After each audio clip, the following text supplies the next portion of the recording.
பூமாதேவி அன்பர்கள் அனைவருக்கும் வணக்கம்.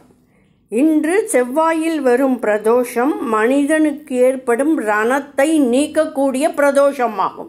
பிரதோஷ காலத்தில் வழிபடுவது, சிவபெருமானை வழிபடுவது மிக மிக சிறந்ததாகும். பிரதோஷம் என்றால் மாலை, அந்தி, இரவு அல்லது பகல் இரவாக மாறும் நேரம். சூழ்நிலைகளுக்கு சாதகமற்ற இந்த பிரதோஷ காலங்களில் விஷ்ணுவை அல்ல, சிவனை மட்டுமே வணங்க வேண்டும் என்று இந்த ஸ்லோகம் அறிவுறுத்துகிறது.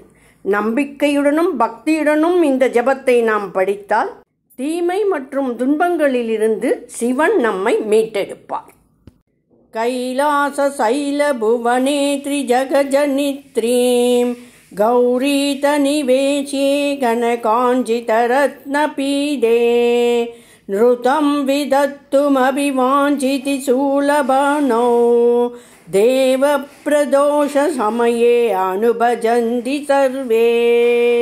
வாக்தேவி திருதவல்லாகி சதாமுகோ வேணும் தாதன் பத்மஜா தல்லோ நித்ரகரோ ரமா பகவதி கேய பிரயோகான்விதா விஷ்ணு சாந்திர மிருதங்கவாதன பாதுர்தேவாத் சமந்தாத்சிதா சேவந்தே தாமர பிரதோஷமிருதாயாம் கந்தர்வா யக்ஷா பாதகோரகா சிப்ச சாக்ஷ்யா வித்யாத ராம ராப்ரசோ கணேச ஏயன்யேதி லோக நிலையா சஹபூதவர்கா प्राप्ते प्रदोष समये हरपास्व संस्था अप्रदोष शिव एक एव भूज्योऽनन्त्ये हरिपद्मजात्या तस्मिन् महेशे विधिनेज्यमाने सर्वे प्रसीदन्ति सुरातिनाथा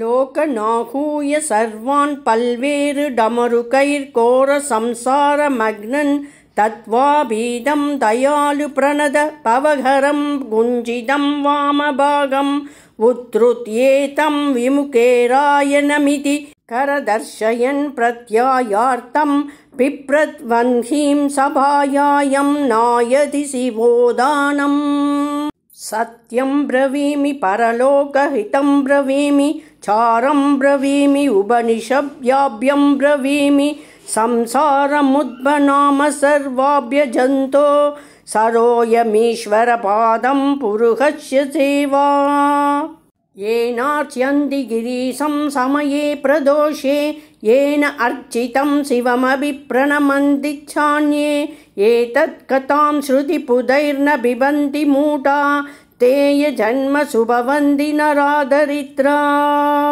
ये वै प्रदोष समये परमेश्वरस्य कुर्वन्त्यनन्त्या माञ्जङ्करि सरोजपूजां नित्यप्रवृता तारा पुत्रकलत्रमित्रा सौभाग्यसम्पदादिकस्त इहैव लोके.